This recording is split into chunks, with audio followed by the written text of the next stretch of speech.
గంట సేపు కూర్చున్నాం. ఆయన కన్విన్స్ అయ్యాడు, చూశాడు, వెంటనే పెట్టమని నన్ను ఢిల్లీ పంపాడు. అందుకని ఆయనకు తెలుసు ఎందుకో అప్పుడున్న కారణాల వల్ల పెట్టలేదు. అది కూడా నేను ఎప్పుడు దాని మీద కామెంట్ చేయలే. ఇప్పుడు అవకాశం వచ్చింది.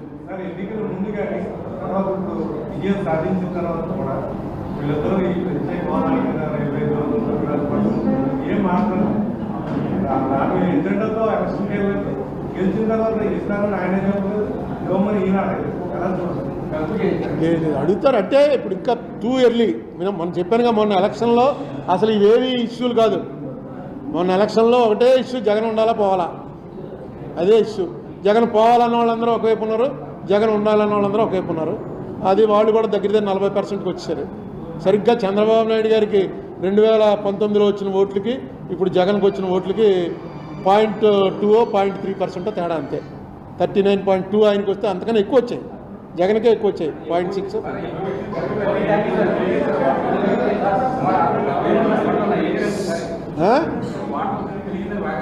అదే పర్సంటేజ్, నేను చెప్పేది పర్సంటేజ్. ల్యాండ్ టైటిలింగ్ యాక్ట్ ముంచేసింది. ల్యాండ్ టైటిలింగ్ యాక్ట్ అన్నది ఆఖరిలో నెయిల్ ఇన్ ఏదో అంటారు, last nail in the coffin అని. అంటే ఈ సమాధుల్లో కొడుతున్నప్పుడు చుట్టూ శవం లోపలెట్టి మేకులు కొడతారు. చుట్టూ మేకులు కొడుతున్నప్పుడు ఆఖరి మేకు టకామని కొడితే తీసుకెళ్ళి దింపేయడమే. ఆఖరి మేకు ఏంట్రా అంటే land titling act. Land titling act చాలా డ్యామేజ్ చేసింది, ఊహించినంత డ్యామేజ్ చేసింది. మెయిన్ అదొకటి లాస్ట్లో కొట్టింది. ఫస్ట్ నుంచి కొట్టుకుంటూ వచ్చిందేమో సారా రేట్లు, ఈ రెండు గట్టిగా కొట్టాయి. ఇంకా ఏమండి, ఇగో మీకు ఒక ఆయన పంపాడు, ఒక చిన్న ఇగో లాస్ట్లో ఇది వినేయండి. మొన్న మోడీ గారును ఈయన పక్కకి వెళ్ళారు, చూశారుగా మీరు. దీని పక్కకి వెళ్ళారట.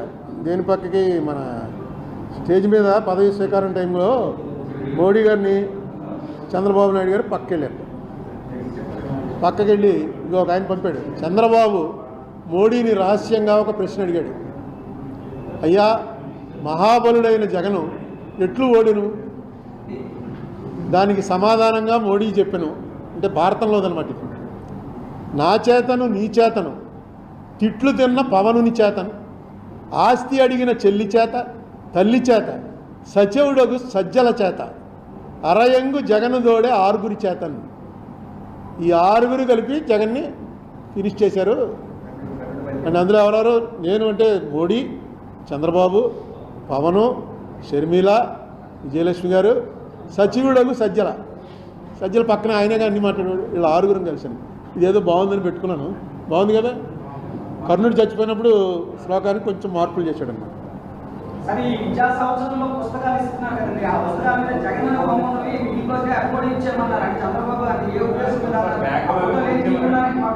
మళ్ళీ పుస్తకాలు ప్రింట్ చేయడం ఎందుకని? మన దగ్గర డబ్బులు లేవు. అదే తెలంగాణలో ఆపేయమన్నారు. తెలంగాణలో ఆపేయమన్నారు ఎందుకంటే వాళ్ళకి డబ్బులు ఉన్నాయి. అదే మన విభజన. మనకి విభజనలో జరిగిన అన్యాయం అదే. అక్కడ రేవంత్ రెడ్డి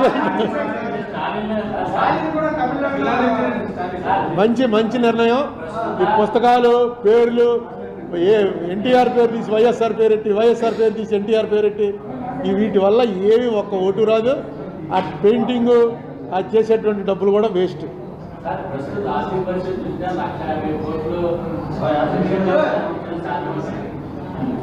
ఇప్పుడు చంద్రబాబు నాయుడు సీఎం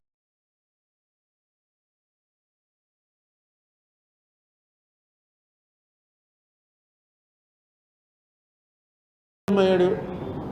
ఆయన ఇవన్నీ తెలిసే చెప్తాడుగా. జగన్ అన్నవాడు నవరత్నాలు ఇచ్చాడుగా. అప్పుడు పరిస్థితి బాగోలేదు, ఇచ్చాడు. ఈయన అంతకన్నా ఎక్స్పీరియన్స్డ్. సో డెఫినెట్గా ఇవన్నీ చెప్పేటప్పుడు ఎంతో కొంత చూసుకుని ఉంటారు. తర్వాత ఏం చేస్తారో తెలియదు కానీ ముందు ఆల్రెడీ 7,000 ఇచ్చామన్నాడుగా. 7,000 ఇచ్చేస్తారు. నేను అనుకోవటం నెక్స్ట్ ఈ నెలాఖరు అయ్యేటప్పటికి లెక్కర్ దాంట్లో కూడా ఫైనలైజ్ చేస్తారు. ఆల్రెడీ టెండర్లు పిలుస్తున్నట్ట, మళ్ళీ పూర్వంలాగే ప్రైవేట్కి ఇచ్చేయడానికి. ఇప్పుడు వాళ్ళకి తెలుసు. జగన్కి అయితే first time CM. Chandrababu Naidu ఎన్నోసారి? ఇది 4వ సారి 5వ సారి? 4వ సారి. తెలుసు కదా ఏంటి ఎలా నడుస్తుంది ఏంటి తెలుసు కదా. ఖచ్చితంగా నేను చెప్పాను కదా, ఈవీఎంలతోటి ప్రతి ఎలక్షన్లో చెప్తున్నారు. ఇప్పుడు ఎలా తయారైందంటే చూసుకోండి పాత పేపర్లు అని పేపర్లు కూడా పెడుతున్నారు. పోలింగ్ అయిపోగానే ఎలక్షన్ కమిషన్ వాళ్ళు ఆ లాస్ట్ ఫేజ్ పోలింగ్ అవగానే దేశవ్యాప్తంగా పోలైన ఓట్లు అని ఒక నెంబర్ ఇచ్చారు. కౌంటింగ్ అయిపోగానే దేశవ్యాప్తంగా కౌంటింగ్ అయింది అని నెంబర్ ఇచ్చారు. ఈ 2 నెంబర్లకి తేడా ఉంది. ఇది ఎలా అన్నది కొంతమంది అంటాడు లేదండి పోస్టల్ ఓట్లు వాళ్ళు కలపలేదండి. పోస్టల్ ఓట్లు కలపకుండా ఈసీఐ ఎందుకు డిక్లేర్ చేస్తుంది ఎలక్షన్ కమిషను? అసలు దీని మీద వెళ్ళి ఇప్పుడు చంద్రబాబు నాయుడు గారు తెలుసుకోవాలనుకుంటే 5 నిమిషాల్లో కరెక్ట్గా వచ్చేస్తుంది. ఎలక్షన్ కమిషన్ వాళ్ళే కరెక్ట్గా పంపుతారు. ఏంటి తేడాలని అడగాలి, ఎందుకు వచ్చే తేడాలని అడగాలి. నాకు ఒక ఆయన రాయలసీమ ఆయన ఏం చెప్పాడంటే వాళ్ళ ఊర్లో ఓ బూత్ ఉందిట.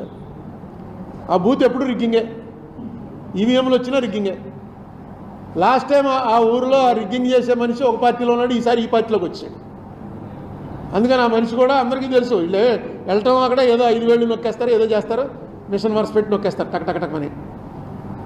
660 ఓట్లు ఒక పార్టీకి, వాళ్ళు కూడా జాగ్రత్తగా చేస్తారు మళ్ళీ ఎవరికి అనుమానం రాకుండా, వన్ సైడ్ నొక్కేసుకోరు. 140 ఓట్లు ఒక పార్టీకి నొక్కున్నారు. నొక్కింది ఆ రకంగా నొక్కారని 10 మంది ముఖ్యులు ఎవరున్నారు వాళ్ళందరికీ తెలుసు.